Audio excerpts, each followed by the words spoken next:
So what I want to demonstrate here is a simulation of a tank with an override control. Now it seems quite unusual, so I'm going to try and explain a little bit exactly what we've got here. On the top left hand side here we have flow going in, so that's input flow, and on the bottom right here we have output flow. What I've done is I've got a kind of modeled an inline pump which passes the flow through the outlet valve. And what we have here in essence is the level which we're trying to control, or we're trying to prevent. The thing we're trying to do is we're trying to control the level, and well, the main variable actually to control is the flow out the tank, and what we're trying to prevent is any underflow or any overflow, or under level or high level. So low level or high level, but the primary control variable, which I'm going to highlight now in blue, is that's the primary variable we want to manipulate or control. And the thing we're trying to prevent is high level or low level. So we've got high level or low level over here. So there's your high level controller and your low level controller. Now it's an unusual arrangement that we have here because it's a middle of three, and you'll see all of the outputs go into a median selector or a middle of three selector. I'll explain why that works just now, but in essence it's an unusual way to do it, not uncommon. I have seen a good colleague of mine, Mark Kunjundi, use this method if one wants to control flow out of a reflux drum, for example, in a total reflux column at a constant flow rate, but prevent low flow or low level or high level. And this is one way to do it. So you have a flow controller, which is your primary variable. So you want to control reflux to vapor liquid traffic in the column. So you want to control reflux to feed or reflux to reboil somehow. But generally you want the level and the reflux drum to float between some low point and some high point. You would use this arrangement, or you could use this arrangement. Now what I'm going to try and show is what I've built here is you have a start, a stop, and a reset functionality, and you have various graphs on the right hand side. I'll start going through them shortly. Because there's hydrostatic head in the vessel, you have two contributors to the flow coming out the vessel. You've got the discharge pressure of the pump, and you have the hydrostatic head as well. So the two get added together to get the pressure, the inlet of this valve here. Again, this is to show modeling, the modeling side of it, the issue. You can use the spinners here, so I can increase the inlet flow and decrease the inlet flow. So I can even decrease it significantly, and the level which I've animated, you'll see, is now starting to go down, and the level reading is going down, and you can see on the graphs on the right hand side the level and the flow. So we'll take the flow back to, let's put it back, we'll rebalance the level. And I'm sure the first question that coming to mind is how exactly was this done in Excel? Well, let's talk through the problem. High level, you will see there's two sheets here. The first sheet is the main sheet where we've got the tank that has been animated, which we'll get to now.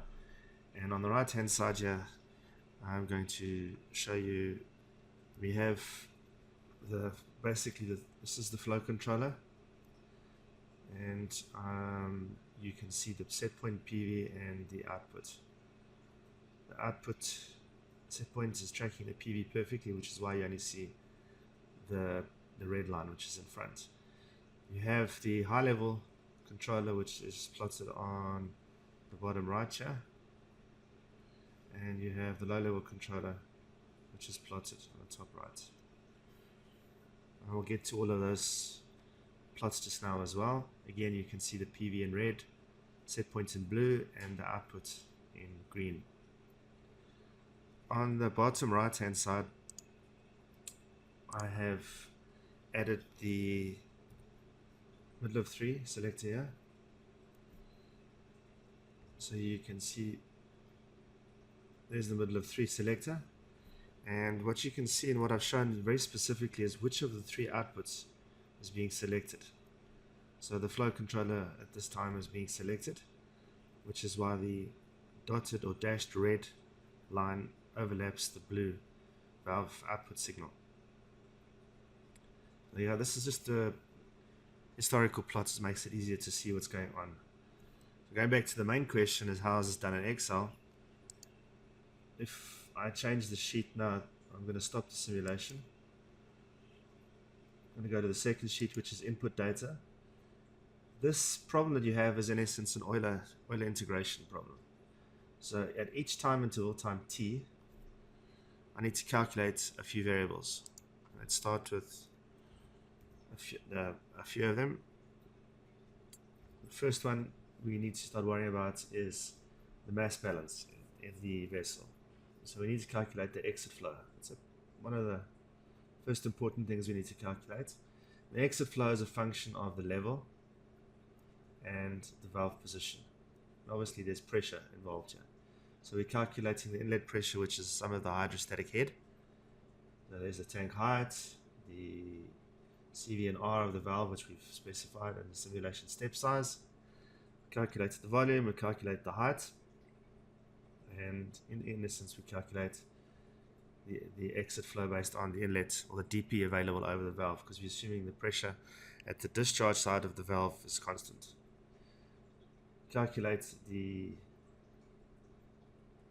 for the 2-second integral time, we're calculating the change in volume. So we have the volume at time t, volume at time t plus 1, which is a function of the inlet flow and the outlet flow, and they're perfectly balanced. Now if I do a sudden change in the valve position, you'll see there will be an imbalance and there will be a change in the outputs. And then once you calculate from the volume, we calculate the new level and update the simulation time, and there's a few things that are done down here. Now this is obviously a calculation done only at one time interval, so I guess the question is, well, how is it done that we execute every time interval? This is where the beauty of Visual Basic for applications comes in, and again, something that shouldn't be overlooked. So inside this, here's the main code, and this is the main procedure called execute calcs. And every execution time, it reads in all of the values from the previous execution time, and we'll get to that. It then allows the sheet to calculate, and then it does the feedback calculations. So it looks at each of the feedback loops, does the calculations using the PID algorithm, PI-D algorithm, and then it writes out values. Now I think one of the things that needs to be noted here is the use of,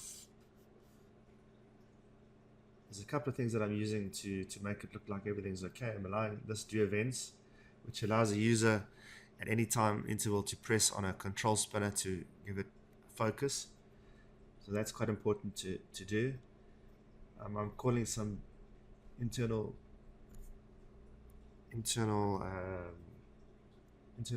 procedures which are supposed to do the initialize at each step interval. Again, doing events, and then what I do is I reschedule. I calculate the time now, and I add a execution time interval, which is time t, which is basically a clock time. I want to execute every hundredth of a millisecond, or every tenth of a millisecond. And what I do is I use this application on time. So I'm telling it to rerun this procedure here, which is execute calcs, which is the procedure that I'm in already, at the runtime, which is the time now plus some small time step.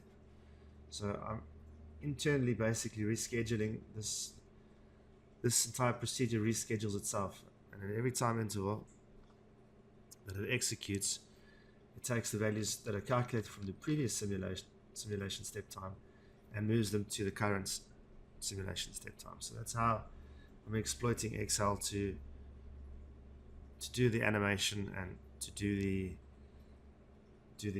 basically the Euler integration. And you can see here's the feedback to the flow controller, feedback to the level controllers, and that's how in essence I'm stepping through the problem. We scroll down on the screen here. Here is the PID algorithms for each of the three loops, your flow levels, low level and high level. The algorithm that's implemented. Again, now we have what we need to look at, which is inside the code, is we are calculating everything at the set point in PV at time t. We store internally the PVs at time t minus 1 and t minus 2. The reason why we need t minus 2 is because of the double difference for the derivative term. We're calculating the error at time t. The error at t minus 1 is one of the values that's going to be copied across in the code, and that gets stored. The delta error at time t is calculated. The delta PV and delta PV at t minus 1 are calculated and copied, one of the two, and there's your derivative term. And then the delta MV is the exact equation that you need, and I will show it to you now. It should look familiar. I'll move to the, and it's not that obvious, but in essence it's the proportional, it's a PI-D algorithm, and it's shown at the top in the calculation bar. That's the PI-D, and there is on the right hand side here, you will see there is another if statement, or there's a comparative statement there, which is checking B42, and B42 is this dynamic reset feedback, and we'll get to the relevance of that. And that's the extra term that is used in the feedback loop to make sure we don't get integral windup of the unselected loop. But we'll get to that concept now. So that's how I use Excel. And at the end of every execution, we have right at the bottom here all of the calcs to determine the actual middle of three selection, which gets copied at the end of every execution cycle to the output to the valve position. So it goes all the way back. Once that execute calcs is executed, it takes the final signal to the control valve. At the next time interval, it copies it all the way back up to the valve opening, which is there, 73.69. So you can see that's the valve opening from the previous time, well, time t for this calculation, and the time t plus 1, so 73.69 at time t, and at time t plus 1 it's going to be 73.7. It's basically stable, but that value at the bottom here will change. So that is how Excel is exploited to achieve what we need. Then in terms of the plots, there is some animation, and I'm not going to go into that, but in essence we have 4 graphs on the right hand side, as I explained, that are animated and following the historical values. The strip chart values are stored in another sheet, which are over here, and it's a scrolling window, and I'll share the code if you really want to dig deeper to understand it. This is the main graphic.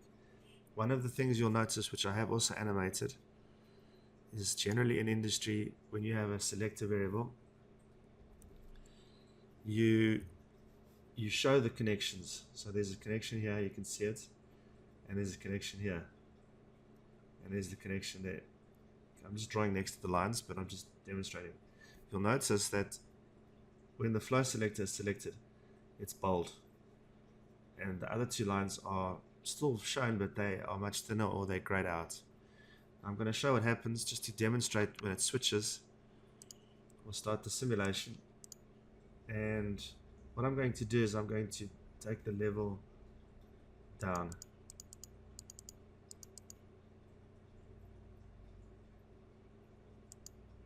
quite a bit.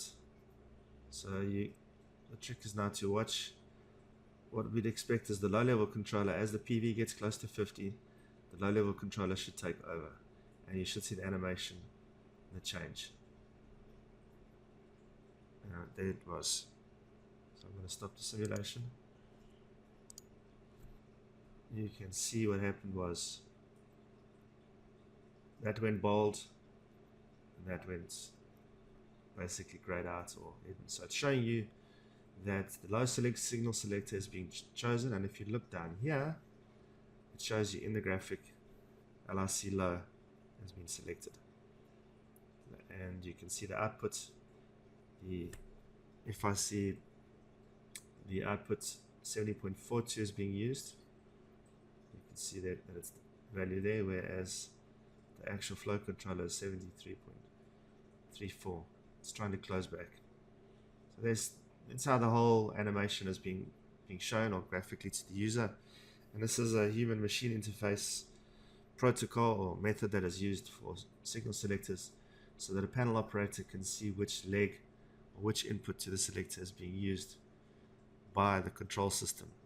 It's important to do that, but it's a whole topic on its own. So now I'm going to demonstrate what happens when I start the simulation. Okay, we're going to start it. We're at a steady state resting point. As you can see, all of the loops are running in straight lines. We'll get to why the level controllers are not integrating up, but we'll get to that right now.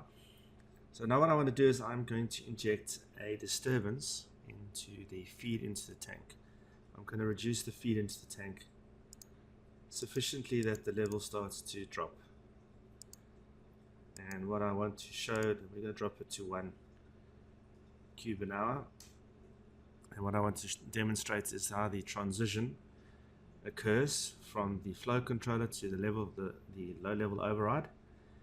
And when the transition has finished occurring, how the flow controller stops integrating off to 100% to try and open up as it's trying to reach its set point. So it's still running at the moment. What you see here is that's the transition point where the low level controller took over.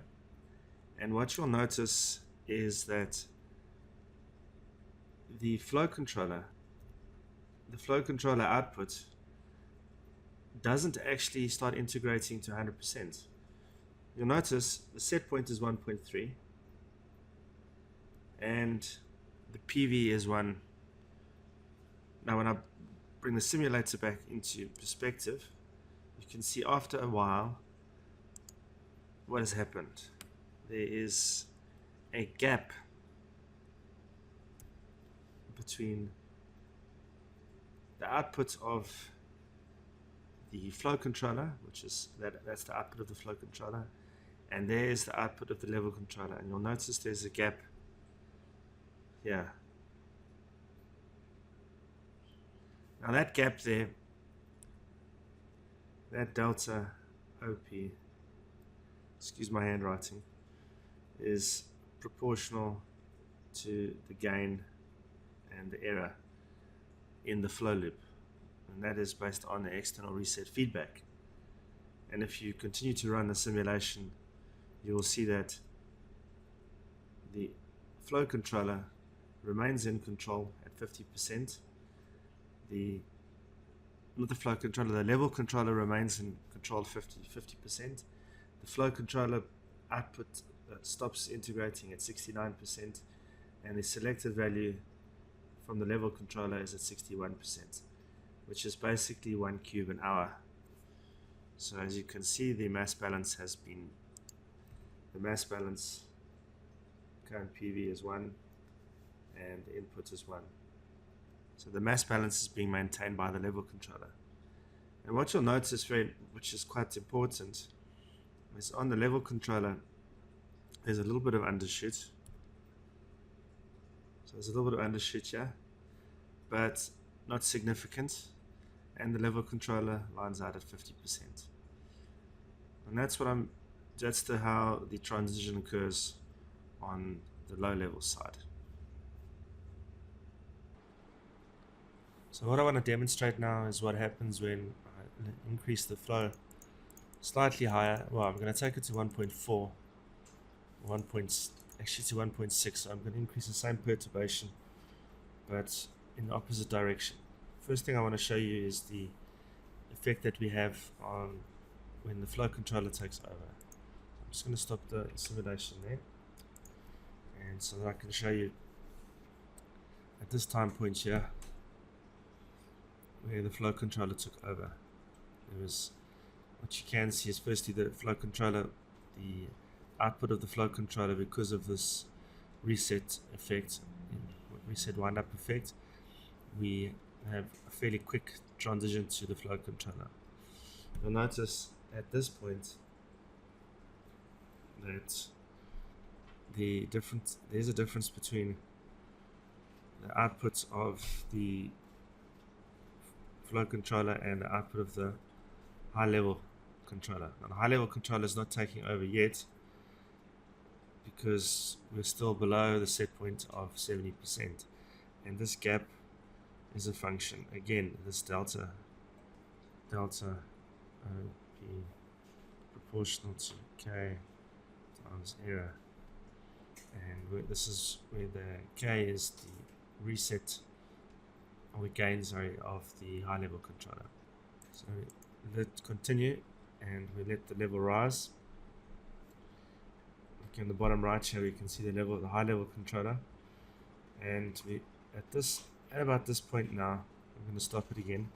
We've reached the crossover point or the set point, and you'll notice that the output of the high level controller is fairly close to where it needs to be to take over from the flow controller,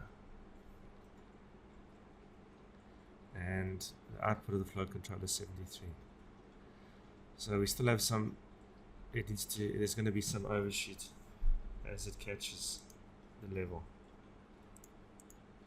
So that's, again, this is very similar to what we saw with the low level control, or the low level controller. There was some overshoot and then some recovery. So now we see at this point there's going to be a transition where the high level controller takes over.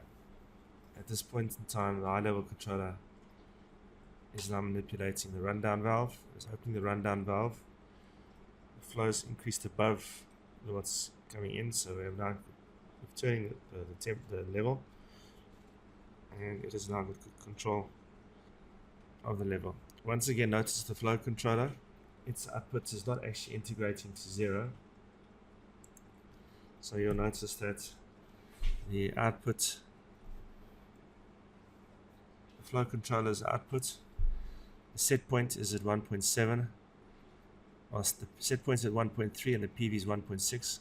With a fairly quick reset time, one would normally expect this to wind up to 0. It's not happening.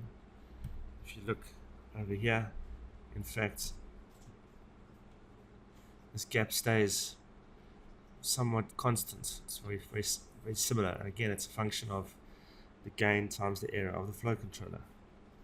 Level controller has managed to turn the level, and it has it at the set point. So there's, once again, it's an equilibrium in the inputs and output flows. 1.6, and we have 1.6. And if you look at the level controller, there's a bit of overshoot.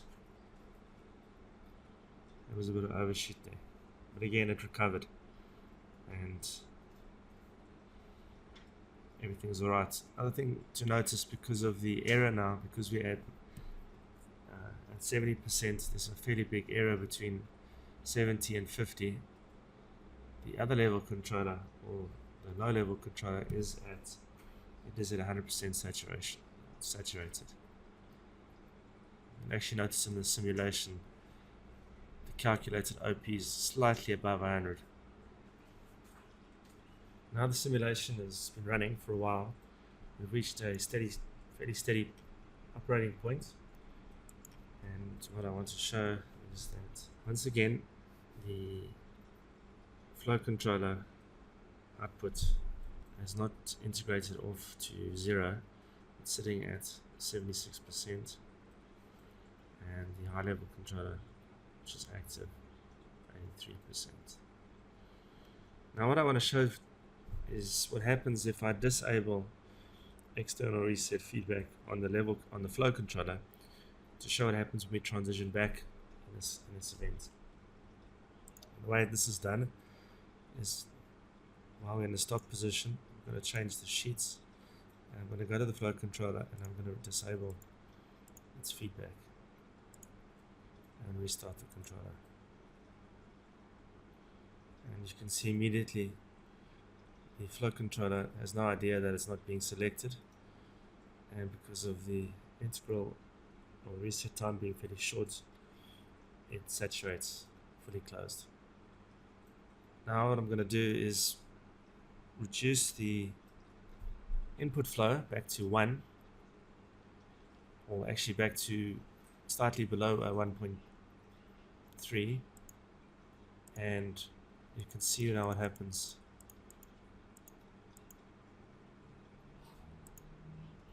When the flow controller needs to take over. So now the high level controller is still active. It's trying to close back to maintain the level where it was, which was at 70%. And the flow has only now started to drop below the set point of 1.3, and now the reset effect of the flow controller has to kick in, which tells the flow controller, please open. Now because it's starting at 0, there's a whole long time before it actually takes over. So if we look at this transition without the external feedback, well, we actually changed the incoming flow slightly before then. At this time interval, the flow started recovering. You can see up here on the flow controller, the flow started recovering from where it was, which was at 1, and this is where the flow controller started taking over.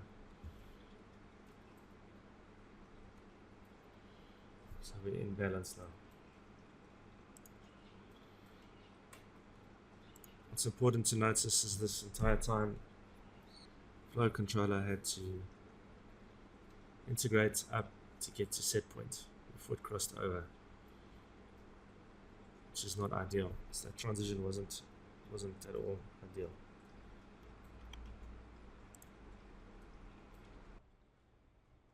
Okay, so now I want to demonstrate what will happen if we disable this external reset feedback. Looking at the input table, I have disabled the feedback feature as seen by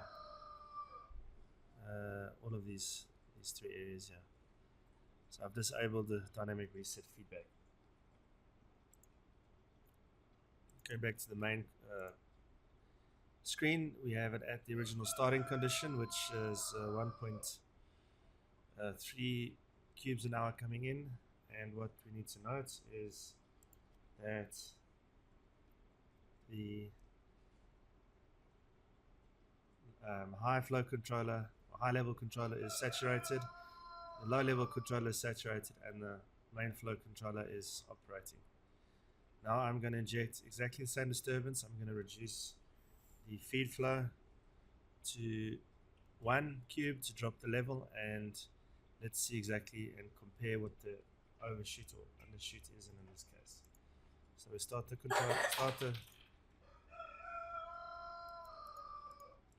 apologies for the background noise. So I've reduced the input flow enough. The level is now dropping. You'll notice the low level controller has started taking action, but as yet has not taken over from the flow controller. And we have crossed the 50% mark, and it still hasn't taken over. We're now at 47%. It still hasn't got control of the valve, and only at this point now has it got control of the valve. and that's great. So now you'll see the undershoot is quite significant, and the flow controller is now saturated fully open because it has no idea that it is not in control. You see the undershoot isn't so bad with the low level. It just takes a lot longer to catch the mass imbalance. And we run to completion. So you can see it took a while for the level controller to get to crossover point to take over, and at that point already we've got the undershoots that we see over here, and it takes somewhat longer to reach set points. I'll bring up a comparison of the previous one to demonstrate the difference in the undershoots. So now that's with going in the one direction. Now I'm going to take the flow back to 1.6 to demonstrate what happens in the reverse direction, which is exactly. Now you must remember the high level controller is fully saturated, fully closed. You can see in this here that it's fully saturated. That's going to take a while. Already the flow controller is now in control and the level is rising, and it's almost crossing the set points. So you can see now at this point now the level controller is the PV is crossing the set points, but we haven't even started moving. We only started moving the output now, and there we have overshoots.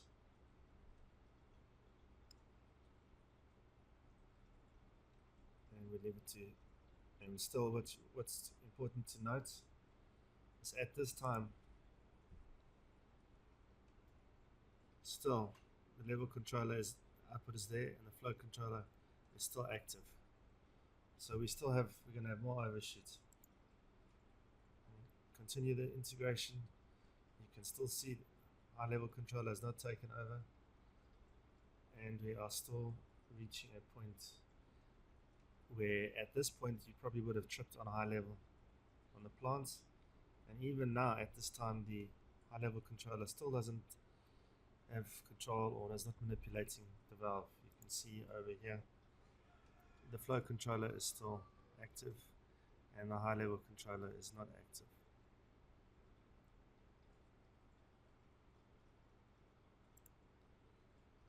And now we can see what happens. Already at this point now we've already flooded the tank. So this is the exact reason why external reset feedback works so nicely. It minimizes overshoots and the transitions are far better, and you can now only see now that the level control is coming right, but at that point you would have normally tripped the